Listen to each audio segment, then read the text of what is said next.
Baik, di sini saya akan menjelaskan tentang makna dan pengertian Mu'tazilah. Secara harfiah, kata Mu'tazilah berasal dari i'tazalah yang berarti berpisah atau memisahkan diri, yang berarti juga menjauh atau menjauhkan diri. Secara etimologis bermakna orang-orang yang memisahkan diri. Sebutan ini memiliki kronologi yang tidak bisa dipisahkan dengan sosok Al-Hasan Al-Basri, di mana pada saat itu datang seorang laki-laki yang bertanya kepada Hasan Al-Basri mengenai pelaku dosa besar. Al-Hasan Al-Basri pun berpikir sejenak dalam permasalahan tersebut. Sebelum beliau menjawab, Wasil bin Atha' mendahulunya. Menurutku, pelaku dosa besar bukan seorang mukmin, namun ia berada pada suatu keadaan di antara dua keadaan, yaitu tidak mukmin dan juga tidak kafir. Pernyataan ini mendapat respon dari Hasan Al-Basri. Wasil telah memisahkan diri dari kita, maka disebutlah dia dan para pengikutnya dengan sebutan Mu'tazilah.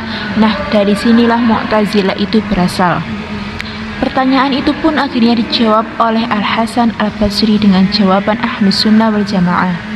Sesungguhnya pelaku dosa besar adalah seorang mukmin yang tidak sempurna imannya.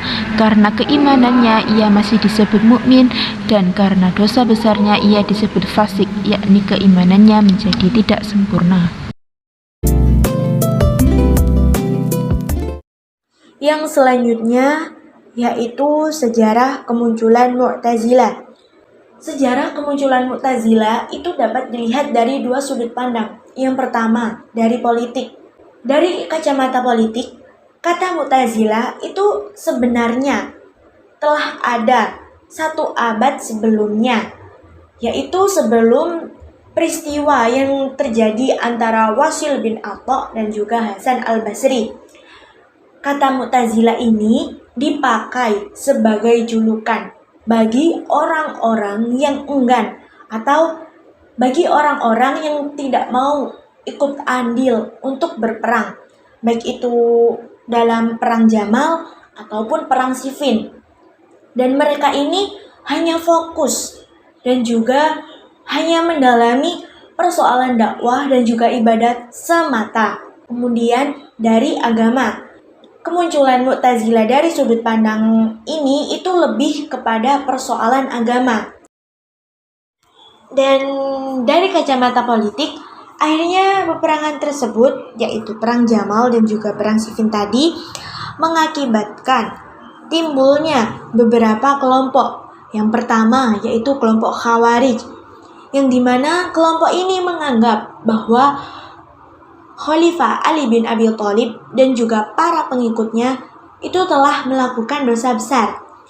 Yang kedua, kelompok Murji'ah yang menganggap bahwa pelaku dosa besar tetaplah seorang mukmin dan dosanya dikembalikan kepada Allah Subhanahu wa taala. Akhirnya, karena dua kelompok tersebut, muncullah Mu'tazilah sebagai respon dari dua kelompok tersebut. Yang dimana kelompok Mu'tazilah ini menganggap bahwa para pelaku dosa besar itu bukanlah seorang mukmin dan bukan juga dikatakan sebagai seorang kafir, tapi berada di antara mukmin dan juga kafir. Dari kacamata agama itu terdapat beberapa versi. Versi yang pertama, dikisahkan pada saat itu Wasil bin Atha' tengah mengikuti majelis yang diadakan oleh Hasan Al-Basri. Dan kemudian tiba-tiba datang seorang laki-laki yang bertanya kepada Hasan Al-Basri. Dia bertanya tentang pelaku dosa besar. Sesaat kemudian Hasan Al-Basri diam sejenak untuk memikirkan jawabannya. Akan tetapi dengan tidak sopannya, Wasil bin Atha' kemudian menjawab, "Menurutku, pelaku dosa besar bukan seorang mukmin. Namun, ia juga tidak kafir. Bahkan, ia berada di antara suatu keadaan di antara dua keadaan, tidak mukmin dan juga tidak kafir."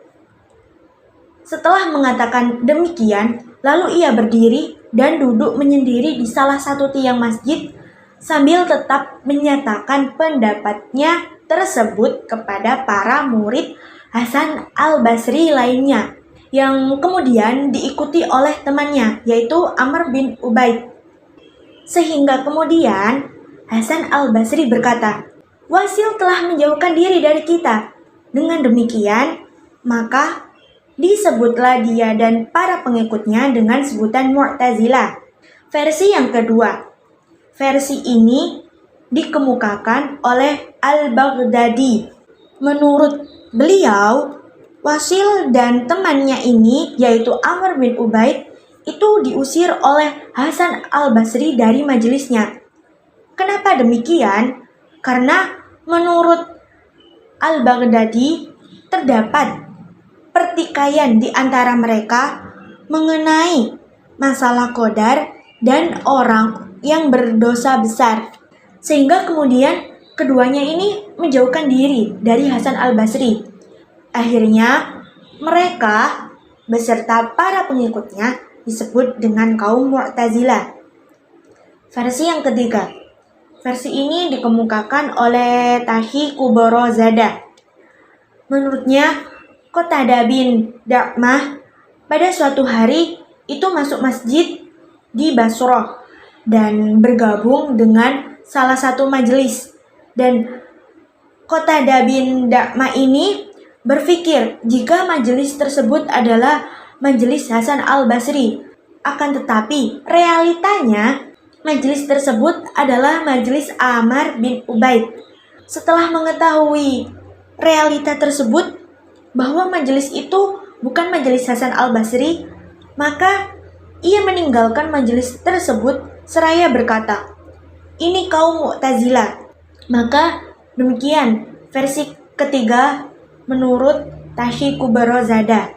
Kemudian versi yang keempat dikemukakan oleh Al-Mas'udi, di mana beliau ini tuh tidak menyangkut pautkan, tidak menghubungkan dengan peristiwa antara Wasil dan Hasan al-Basri. Tetapi menurutnya mereka ini diberikan nama Mu'tazilah karena para pelaku dosa besar itu berada di dua keadaan, berada di antara mukmin dan juga kafir. Selanjutnya saya akan menjelaskan tentang praktik-praktik aliran Mu'tazilah. Kaum Mu'tazilah mempunyai 5 doktrin pokok atau praktik keagamaan yang populer dengan sebutan Al-Usul Al-Khamsah. Kelima doktrin itu adalah 1. At-Tauhid atau keesaan Allah. Meyakini sepenuhnya hanya Allah Subhanahu wa Ta'ala yang Maha Esa, tidak ada yang serupa dengannya. Mereka menganggap konsep tauhid ini yang paling murni sehingga mereka senang disebut Ahlut Tauhid atau pembela tauhid. Dalam mempertahankan paham keesaan Allah Subhanahu wa Ta'ala, mereka meniadakan segala sifat Allah, yaitu bahwa Tuhan tidak mempunyai sifat yang berdiri di luar zat-Nya.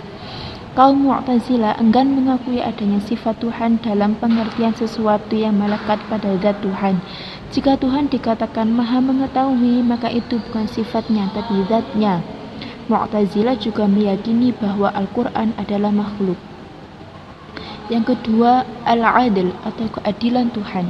Paham keadilan yang dikehendaki Mu'tazilah adalah bahwa Allah Subhanahu wa Ta'ala tidak menghendaki keburukan, tidak menciptakan perbuatan manusia, dan manusia dapat mengerjakan perintah-perintahnya dan meninggalkan larangan-larangannya dengan kudroh atau kekuasaan yang ditetapkan Allah pada diri manusia itu. Yang ketiga, al-wa'du wa al-wa'id, janji dan ancaman, bahwa wajib bagi Allah Subhanahu wa Ta'ala untuk memenuhi janji-janjinya bagi pelaku kebaikan agar dimasukkan ke dalam surga, dan melaksanakan ancaman-ancamannya bagi pelaku dosa besar walaupun di bawah syirik agar dimasukkan ke dalam neraka kekal abadi di dalamnya dan tidak boleh bagi Allah untuk menyelisihinya. Karena inilah mereka disebut dengan wa'idiyah.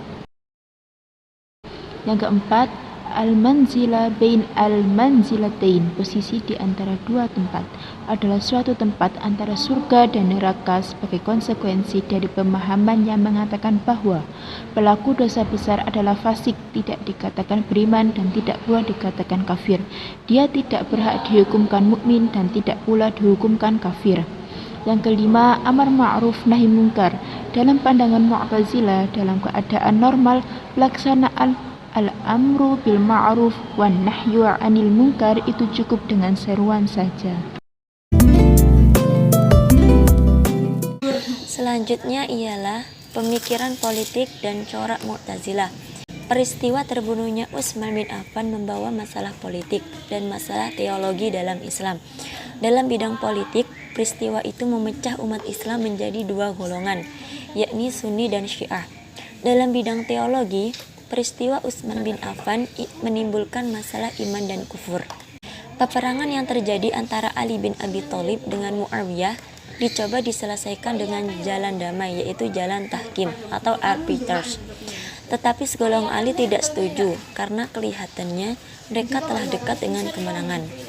Ini berarti mereka akan mendapat harta rampasan yang akan dibagi-bagikan kepada semua yang turut berperang di pihaknya. Tidak puas dengan keadaan ini, mereka tinggalkan barisan Ali dan membentuk kekuatan sendiri yang disebut kaum Khawarij. Masalah politik ini segera mereka tingkatkan dan kaitkan dengan iman dan kufur. Masalah Islam atau tidak Islamnya seseorang. Ali bin Abi Thalib dan Muawiyah menyelesaikan persengketaan mereka tidak dengan pergi pada teologi, tetapi dengan mengikuti kembali tradisi hukum zaman jahiliyah. Dengan demikian, Ali dan Muawiyah dalam pandangan Khawarij telah menjadi kafir dan bukan mukmin. Bagi golongan Murji'ah, perbuatan tidak mempunyai pengharapan atas iman. Peristiwa inilah yang menimbulkan lahirnya Mu'tazilah. Politik Mu'tazilah ada karena beberapa gerakan atau sikap politik beberapa sahabat yang gerah terhadap kehidupan politik umat Islam pada masa pemerintahan Ali.